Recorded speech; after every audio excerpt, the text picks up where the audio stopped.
امام حسین نے کربلا کے میدان میں جو خطبہ دیا تھا اس سے ایک ٹکڑا۔ راوی کہتا ہے کہ جب صبح عاشور جب صفوف لشکر مرتب ہو چکے، شیخ مفید لکھتے ہیں کہ امام حسین نے اپنی سواری کا اونٹ منگوایا، اس پر سوار ہوئے، لشکر سامنے ہے، صف تیار ہو گئی پوری، آپ نے کہا اونٹ لاؤ، اس کے اوپر سوار ہوئے آپ، اور سوار ہونے کے بعد آپ نے بآواز بلند فرمایا، اتنی زور سے فرمایا کہ اس طرح کہ فوج کے بڑے حصے تک آپ کی آواز جا رہی تھی، بہت دور تک سب سن رہے تھے۔ کہا اے اہل عراق، اے لوگو میری بات سنو اور جلدی سے کام نہ لو، اب تو بالکل ایک دن کی مہلت بھی ختم ہو چکی، صبح کو تیر بھی چل چکا، لیکن پھر بھی امام حق کا فرض ہے کہ لوگوں کو سمجھائے، تلوار نہ چلائے۔ دنیائے انسانیت کو آواز دے کے دیکھیں کہ جو یہ کہتے ہیں کہ اسلام تلوار کے زور سے پھیلا، کربلا میں آ کے دیکھو، اسلام بزور شمشیر نہیں پھیلا ہے، اسلام بزیر شمشیر پھیلا ہے۔ میں چاہتا ہوں کہ جو تمہارا حق مجھ پر ہے اس کو ادا کر دوں، لیجئے۔ امام حسین حق ادا کرنے کے لیے کھڑے ہوئے، ان کا حق ان پر تھا۔ آپ سوچیں کہ سب خون کے پیاسے ہیں، ان کا کیا حق بنتا ہے، ان کو کون سا حق چاہیے؟ امام کہہ رہے نہیں، میں چاہتا ہوں کہ جو تمہارا حق مجھ پر ہے میں ادا کر کے جاؤں۔ مقتل سج گیا ہے، بالکل قتل کی تیاریاں ہیں، مگر حسین غریب کیا کہہ رہے ہیں کہ تمہارا حق جو مجھ پر ہے میں چاہتا ہوں اس کو ادا کر دوں میں، اللہ، اور تمہیں نصیحت کر کے اپنا عذر ختم کروں۔ جو اہل علم ہیں، جو جانکار ہیں، ان پر حق بنتا ہے کہ وہ بتائیں۔ امام تو امام وقت ہیں، ان پر اور زیادہ بنتا ہے کہ بتائیں کہ کیا ہو رہا ہے اور کیا نہیں ہو رہا ہے، کہ حق جو مجھ پر ہے اس کو میں ادا کر دوں، تمہیں نصیحت کر کے اپنا عذر ختم کر دوں، اس کے بعد اگر تم نے انصاف سے کام لیا یہ تمہارے لیے باعث سعادت ہے، نیک بختی ہے، خوش نصیبی ہے۔ انصاف کرو گے خوش نصیب رہو گے، اور اگر انصاف نہ کیا تو پھر جو چاہنا کر لینا تم، اور دل میں کوئی حسد اٹھا نہ رکھنا، اور نہ میرے ساتھ کوئی رعایت کرنا۔ رعایت بھی نہیں چاہتا میں، رعایت و رحم کی بھیک نہیں مانگ رہا ہوں، اور مہلت دہی سے کام نہ لینا، میں بتا رہا ہوں سنو اس کو، میری نصیحت کو سنو، اگر انصاف تمہارے پاس ہے تو کامیاب رہو گے، انصاف نہیں جو چاہے کر لینا، مجھے رعایت کی ضرورت نہیں ہے، مجھے کسی مہلت کی ضرورت نہیں ہے، تم سے کچھ مانگنے کے لیے نہیں آیا ہوں۔ میرا مددگار وہ اللہ ہے جس نے قرآن نازل کیا ہے۔ دیکھیں نا آپ کتنا یقین ہے، کس قدر اطمینان ہے۔ یہ کسی پیاسے کی آواز نظر آ رہی ہے، یہ کسی بھوکے کی آواز نظر آ رہی ہے؟ اس کے جملے ہیں کہ دیکھو میرا مددگار وہ اللہ ہے جس نے قرآن نازل کیا ہے، وہی تمام نیکوکاروں کا مددگار ہے، جتنے نیک لوگ ہیں ان کا مددگار وہی ہے۔ اس کے بعد یہ کہنے کے بعد آپ نے حمد و ثناء پروردگار کی، اللہ کی حمد و ثناء کی، اور خداوند عالم کے شایع نشان توصیف کی، جیسی حمد و ثناء ہونی چاہیے تھی۔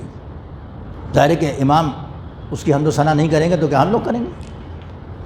وہ زیادہ پہچانتے ہیں خدا کو۔ راوی کہتا ہے کہ امام نے اللہ کی حمد و ثناء کی اور اس کی توصیف کی، اس طرح توصیف تمجید کی کہ جو شایع نشان ہے۔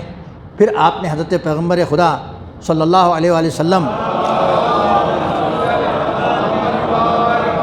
اور دیگر انبیاء و ملائکہ پر درود بھیجا، کچھ چھٹا نہیں رکھا آپ نے۔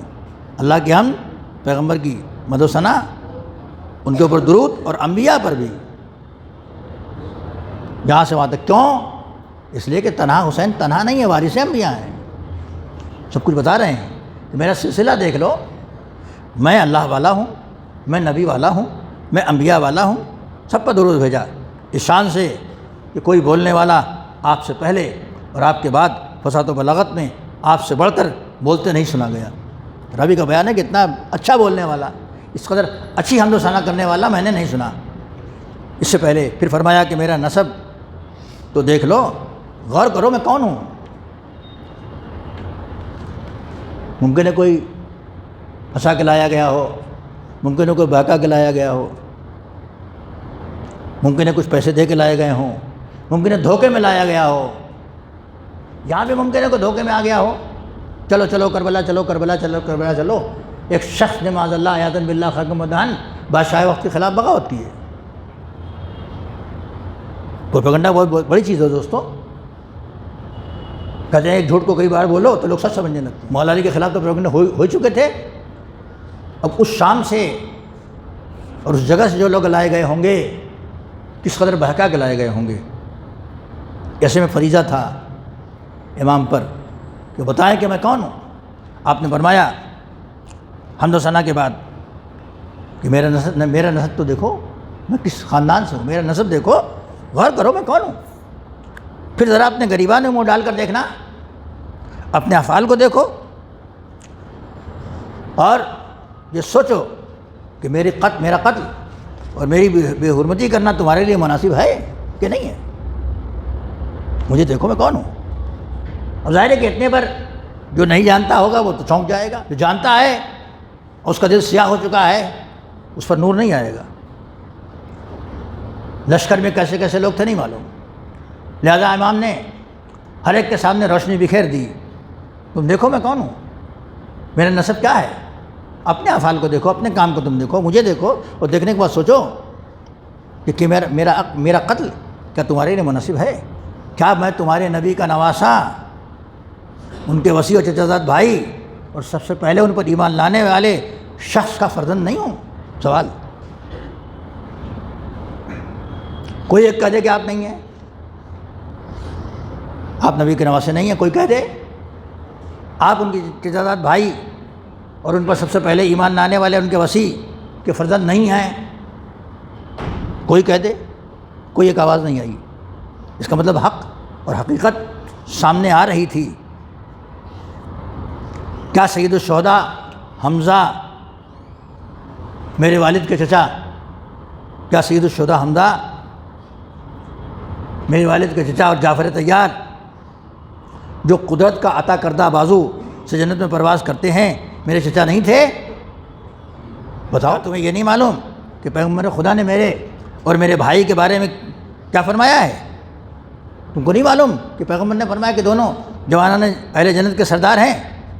بتاؤ، مجمع سن رہا ہے، اس میں کوئی ایک بات ایسی نہیں ہے جس میں کہیں سے کوئی داغ نکال سکے، ایک حقیقت ہے یہ امام حسین کا بتانا ضروری تھا، اور وہ بتا رہے تھے کہ میں کون ہوں، پہچان لو، بے خبری میں اگر تم آئے ہو تو خبردار ہو جاؤ، اگر تم مجھ کو ہی سچا سمجھ لو اور حقیقتاً جو میں کہتا ہوں وہ میرے لیے درست ہے، بخدا جب سے مجھے معلوم ہے میں اسے ناپسند کرتا ہوں، میں کبھی بھی جھوٹ نہیں بولتا، میرا علم جو ہے، جب سے میرا علم ہے میں جھوٹ نہیں بولتا، ظاہر ہے کہ علم کا پیدائشی ہے، جب سے پیدا ہوئے تخلیق سے نور سے۔ تم میں ایسے لوگ ہیں جن سے اگر تم اس کے متعلق دریافت کرو تو تم بتائیں گے، اگر تم پر مجھ کو یقین نہیں ہے تو تمہارے درمیان جو لوگ ہیں یہاں سے لے کے وہاں تک مدینے تک، ان سے پوچھ لو کہ میں کون ہوں، نام لیا، پوچھ لو، جابر ابن عبداللہ انصاری سے پوچھو، کتنے بڑے صحابی ہیں پیغمبر کے، امام حسین کی قبر کے پہلے زائر ہیں، جناب جابر،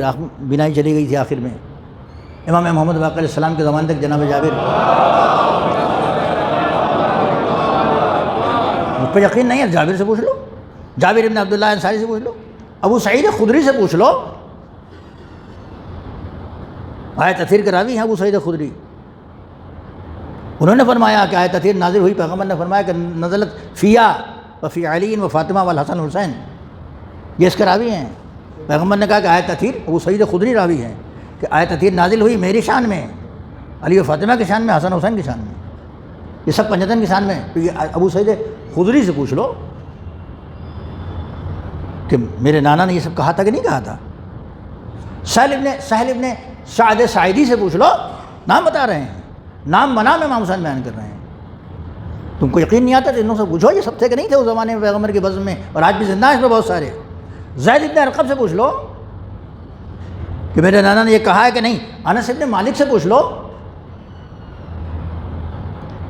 مجمع خاموش ہے، امام حسین کی تقریر جاری ہے، میں کون ہوں، مجھے کیوں قتل کر رہے ہیں؟ جابر ابن عبداللہ انصاری سے پوچھو، ابو سعید خدری سے پوچھو، سہل ابن سعد ساعدی سے پوچھو، زید ابن ارقم سے پوچھو، انس ابن مالک سے پوچھو جا کے، یہ تمہیں بتائیں گے کہ انہوں نے خود یہ حدیث رسول خدا سے میرے اور میرے بھائی کے بارے میں سنی ہے، یہ دونوں ہمارے شہزادے اہل جنت کے جوان کے سردار ہیں گے۔ اب مجھے بتائیں اس سے بڑی حجت کیا ہو سکتی ہے؟ جو کھڑے ہیں قتل میں شامل ہوں گے سب جہنم میں جائیں گے، ہر کلمہ کو کی تمنا کہ جنت میں جائیں، اور جنت کا سردار اپنی طرف بلا رہا ہے، دلیلیں پیش کر رہا ہے، حجت تمام کر رہا ہے، حوالے دے رہا ہے۔ حق کو آشکار ہونے میں اب کیا چیز نہیں ہے؟ کون سی کمی ہے؟ مجھے بتا دیجیے۔ تم اگر جنت میں جانے کے خواہش مند ہو تو سردار تو وہیں ہوں۔ پیغمبر نے مجھے کچھ سردار بتایا، مجھے اور میرے بھائی کو بتایا ہے۔ یہ بڑے بڑے صحابیوں کا نام لیے، اسلام میں بڑے بڑے معتبر صحابی تھے، کہ ان سے پوچھو کہ پیغمبر نے یہ کہا ہے کہ نہیں میرے اور میرے بھائی کے بارے میں، کیا تمہیں یہ باتیں خون ریزی سے روکنے کے لیے کافی نہیں ہیں؟ اب بھی میرا خون بہاؤ گے؟ اب بھی مجھے قتل کرو گے؟ یہ قتل سے فرار نہیں ہے، وہ تو کھڑے ہی ہیں مقتل میں، پتہ ہے کہ حملہ ہو جائے گا، ٹکڑے ٹکڑے سب ہو جائیں گے۔ یہ تقریر اپنی جان بچانے کے لیے نہیں ہے، اسلام کی جان بچانے کے لیے۔ درود پڑھیں محمد والے محمد۔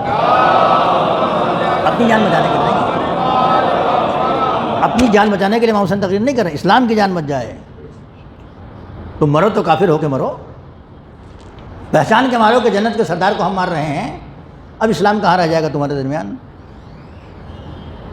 انجانے میں مار دیتے تو پتہ نہیں چلتا کہ کون تھا، کس کو مار دیا، کس کا قتل ہو گیا، کس کا مرڈر ہو گیا۔ نہیں پہچانتے تو پہچان لو، میں بتا رہا ہوں جا کے پوچھ لو۔ لوگ کہتے ہیں سیوں نے مار ڈالا، اتنا سننے کے بعد اگر کوئی تلوار اٹھائے تو سیاہ رہ جائے گا، وہ مسلمان نہیں رہ جائے گا دوستو۔ وہ اتنا سب سن لینے کے بعد، اتنی حجت تمام ہونے کے بعد اگر کوئی قتل کے در پہ ہے اور تلوار اٹھاتا ہے تو اسلام نہیں رہ جائے گا اس کا۔ اللہ، اب جس کے آنکھوں کو پردے پڑے تھے وہ اٹھ نہیں پائے اور گہرے ہو گئے، جو پہچانتا تھا وہ آ گیا، حر آ گئے، زہرقین آ گئے، اور پہچاننے والے آ گئے، اور امام حسین نے ایک راستہ بنا دیا۔ حر نہیں آئے، ایک راستہ بنا دیا، زہرقین نہیں آئے، ایک راستہ بنا دیا۔ قیامت تک حسینیت کے ذریعے اسلام تک، صحیح اسلام تک پہنچنے کا راستہ کھلا ہوا ہے۔ جو پہچانتا چلا جائے گا دامن حسین میں پناہ لیتا چلا جائے گا۔ درود پڑھیں محمد والے محمد۔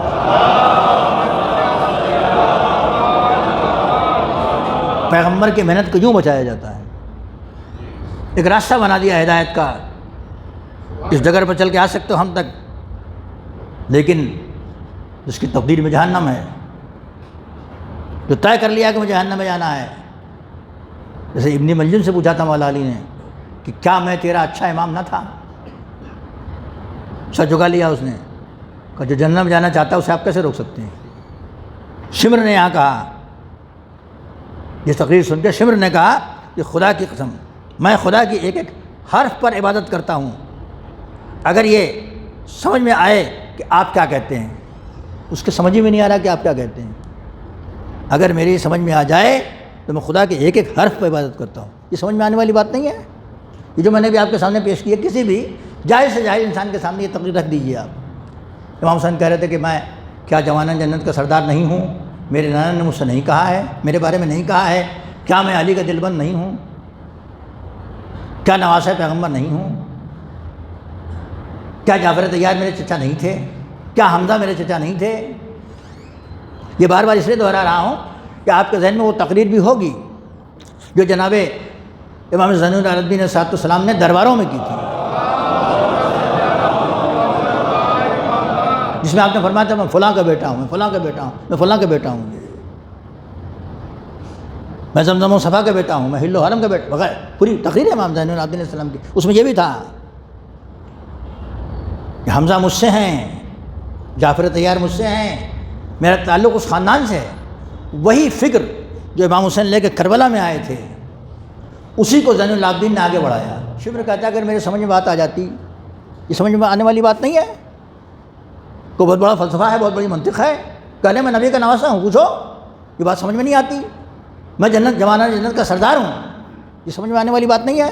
جس کو جنت میں جانا ہے ان کے ساتھ جائے گا، جس کو جہنم میں جانا ہے وہ چھوڑ دے گا. وہ کہہ رہا ہے کہ میری سمجھ میں بات نہیں آ رہی ہے. اچھا یہ بات اتنی ٹف تھی تو کسی کو سمجھ میں نہیں آنی چاہیے تھی. آپ کیا کہہ رہے ہیں؟ میرے سمجھ میں نہیں آ رہی بات. حبیب بن مظاہر نے کہا بخدا میں سمجھتا ہوں کہ تو اللہ کے 70 حرفوں پر عبادت کرتا ہے اور میں گواہی دیتا ہوں کہ تو ٹھیک کہتا ہے کہ تو نہیں سمجھتا کہ ہم کیا کہہ رہے ہیں. تیرے دل پر خدا نے مہر لگا دی ہے. تو غلط نہیں کہہ رہا کہ میں نہیں سمجھ رہا ہوں, بالکل صحیح کہہ رہا ہے. یہ کون کہے گا کہ میں نہیں سمجھا؟ اتنی واضح بات کو کون کہے گا کہ میں نہیں سمجھا؟ وہی کہے گا جس کے دل پر اللہ نے مہر لگا دی ہے. حبیب بن مظاہر وہیں تھے امام حسین کے پاس. جب شیون نے یہ کہا تو آپ نے فرمایا کہ ٹھیک کہہ رہا ہے, تو نہیں سمجھے گا. کیسے سمجھے گا وہ؟ تیرے دل پر اللہ نے مہر لگا دی ہے. حق کی بات تجھے ہضم ہی نہیں ہوگی. تو جہنم میں جانا تو جانا ہی جانا ہے ہر حال میں. خدا نے تیرے دل پر مہر لگا دی ہے. پھر امام حسین نے فرمایا کہ اچھا اگر تمہیں اس میں شک ہے تو کیا اس میں بھی شک ہے کہ میں تمہارے نبی کا نواسا ہوں؟ تو جنت کا سردار نہیں مانتے ہو؟ یہ تو مانتے ہو کہ میں تمہارے نبی کا نواسا ہوں. خدا کی قسم مشرق اور مغرب کے درمیان اس امت بلکہ کسی بھی جوسی جماعت میں کوئی نبی کا نواسا موجود نہیں ہے ان کے سوا. کہیں نہیں ہے ایک میں ہی نواسا بچا ہوں. پیغمبر کا سوچو, کیا تم مجھ سے کسی مقتول کے خون کا عوض لے رہے ہو؟ کیا میں نے کسی کا قتل کیا ہے کہ تم اس کا عوض لینے کے لیے میرے پاس آئے ہو, بدلہ لینے کے لیے جسے میں نے قتل کر دیا ہو؟ کیا کسی مال کا مطالبہ رکھتے ہو جو میں نے لے لیا ہو تم کو نہ دیا ہو, جسے میں نے تلف کر دیا, ضائع کر دیا, برباد کر دیا؟ کسی زخم کا قصاص چاہتے ہو؟ میں نے کسی کو زخم لگایا ہے ابھی تک؟ بتاؤ. مجمع سے سوال کتنے قسم کے اس کو ذہن میں جا کے گھر میں دہراتے رہیے گا, سنتے رہیے گا. یہ سوالات امام رکھ رہے ہیں ان کے سامنے, جس کے آنکھ پر پردے پڑے ہیں, پردے اور دبیز ہو گئے, سب خاموش ہو گئے, کوئی کچھ نہ بولا. حضرت نے پکارا, اب نام لے کے مولا پکار رہے ہیں جو اس میں موجود تھے. اب جابر ابن عبداللہ انصاری تو وہاں تھے, کہا جا کے ان سے پوچھ لینا. وہ حوالہ دے دیا امام نے. اب جو موجود ہیں ان کو پکار رہے ہیں. حضرت نے پکارا, اے شیس ابن ربعی, اے حجار ابن ابجر, اے قیس ابن اشعث, اے یزید ابن حارث. یہ سب وہاں موجود تھے لشکر میں. ان کو پکارا آپ نے اور فرمایا, کیا تم نے مجھے نہیں لکھا تھا؟ کیا تم نے مجھے نہیں لکھا تھا کہ میوے پختہ ہو گئے ہیں, پھل پک گئے ہیں, میوے پختہ ہو گئے ہیں, باغ سرسبز و شاداب ہیں, اور آپ کی مدد کے لیے ایک لشکر موجود ہے. تم نے مجھ کو لکھا نہیں تھا؟ بتاؤ. اب مجھے بتائیے کہ کہیں سے حجت تمام کرنے میں کوئی کسر رہ جاتی ہے؟ کہیں سے لشکر تیار ہے, ابھی جنگ نہیں ہو رہی ہے, اور امام یہ تقریر فرما رہے ہیں, نام لے کے پکار کے کہہ رہے ہیں, سنو کیا مجھ کو ہی نہیں لکھا؟ تم ہی نے تو لکھ کے بلایا مجھے. یہاں سے واضح ہو جائے کہ کس نے لکھ کے بلایا تھا یہ سب. یہ کون تھے؟